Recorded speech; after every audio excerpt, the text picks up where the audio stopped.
বেশি গোল মনের গন্ডগোল, কাক কালো কোকিল কালো, কালো মাথার কিস, এর চেয়ে বেশি কালো মনের হিংসালিশ। কথা বলেন ঠিক না বেঠিক? নিম তিতা নিন্দা তিতা আরো তিতা খর, এর চেয়ে বেশি তিতা 203-এর ঘর। মারফো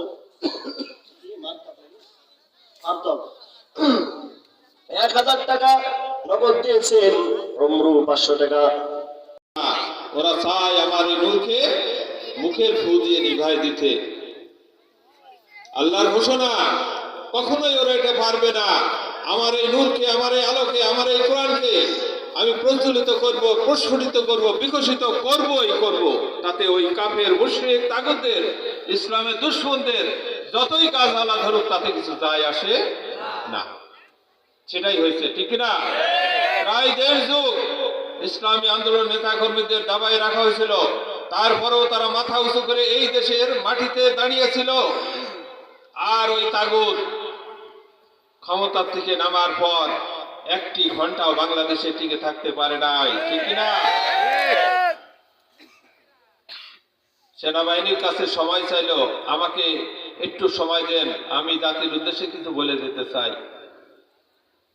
সেনাবাহিনীর বলে দিল যে 45 মিনিটের বেশি সময় পাবেন না ম্যাডাম, বাঁচতে চাইলে ব্যবস্থা নেন, ঠিক না? 45 মিনিটের সময় পাই নাই, তারা চলে গেছে। সম্মানিত ভাইরা আমার, ভাই ও বোনেরা, আসলে আল্লাহর বিধান থাকবে, কেউ নিভাই দিতে পারবে না। যত জুলুম করেছে, অত্যাচার করেছে, এদেশ থেকে ইসলামী আন্দোলনের শিকড় উপড়াই ফেলতে পারে নাই। আমাদেরকে মামলার পর মামলা দিয়েছে। আমি একটা মানুষ, আমাকেও 15-16 বছর ঘরে শুতে ঠিক মতো দেয় নাই, নিজের বাসা বাড়িতে থাকতে পারে নাই।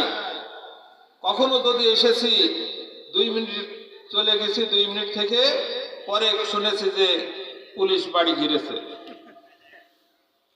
কিন্তু আল্লাহর মেহেরবানি, আমার জন্য মিরপুর শুধু নয়, কুষ্টিয়া জেলার বিভিন্ন বাড়ি কত আদর সম্মান করে আমাদের রেখেছে।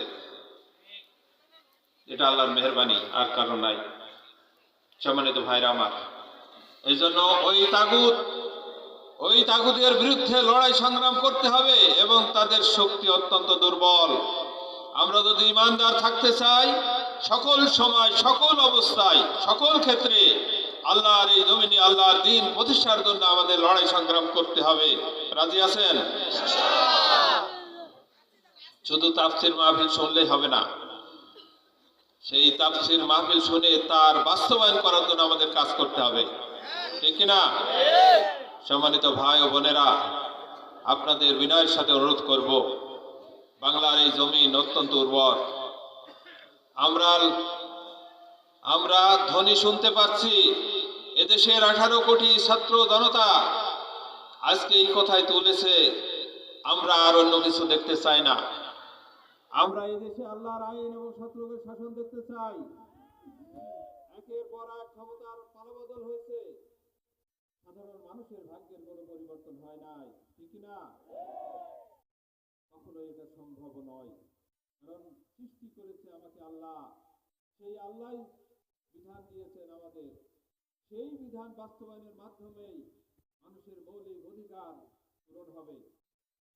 খাদ্য, বস্ত্র, শিক্ষা, চিকিৎসা, নিরাপত্তা, এর গ্যারান্টি একমাত্র আল্লাহর আইন এবং শত্রুদের শাসনের মাধ্যমে সম্ভব, অন্যথায় নয়, ঠিক না?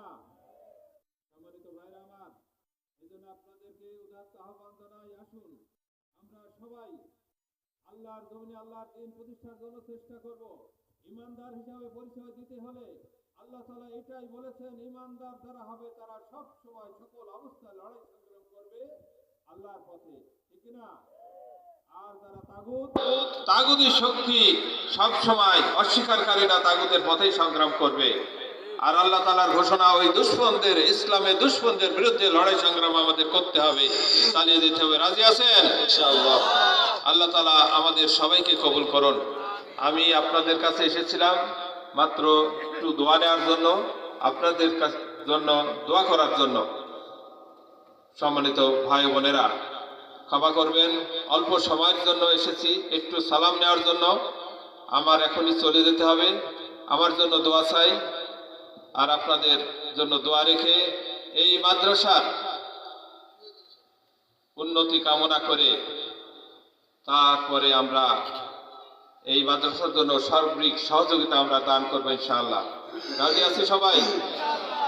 আল্লাহ তাআলা আমাদের সবাইকে কবুল করুন, আমিন। আমা তৌফিক ইল্লা বিল্লাহ। আসসালামু আলাইকুম ওয়া রাহমাতুল্লাহ।